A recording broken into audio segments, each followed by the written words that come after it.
రెండు రాష్ట్రాలు ఒక కేంద్ర పాలిత ప్రాంత అసెంబ్లీ ఎన్నికల ప్రచారానికి తెరపడింది. కేరళ, అసోం రాష్ట్రాలతో పాటు యూటీ, పుదుచ్చేరిలో ప్రచార పర్వం ముగిసింది. ఈ మూడు చోట్ల గురువారం ఒకే విడతలో పోలింగ్ నిర్వహించనుంది కేంద్ర ఎన్నికల సంఘం. పోలింగ్ జరిగే రాష్ట్రాల్లో చివరి గంట వరకు క్యాంపెయిన్ హోరెత్తించాయి ప్రధాన రాజకీయ పక్షాలు. బీజేపీ స్టార్ క్యాంపెయినర్లు రాష్ట్రాలను చుట్టేశారు. కేంద్ర హోంమంత్రి అమిత్ షా అసోంలో వరుస ర్యాలీలో పాల్గొనగా కేంద్ర మంత్రి జేపీ నడ్డా పుదుచ్చేరి ప్రచారంలో పాల్గొన్నారు. కాంగ్రెస్ ఎంపీ ప్రియాంక వాద్రా, తెలంగాణ సీఎం రేవంత్ రెడ్డి కేరళంలో ప్రచార పర్వం నడిపారు. ఈ నెల 9న కేరళం, అసోం, పుదుచ్చేరి అసెంబ్లీ ఎన్నికల పోలింగ్ జరగనుంది. మే 4న ఫలితాలు వెల్లడవుతాయి.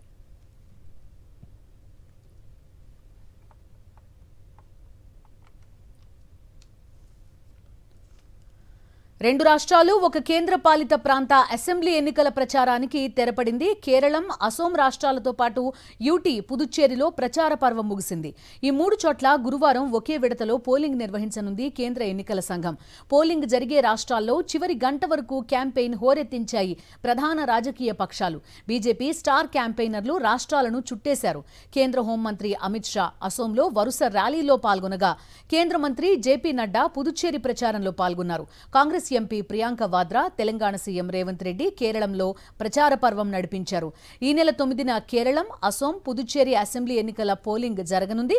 మే 4న ఫలితాలు వెల్లడవుతాయి.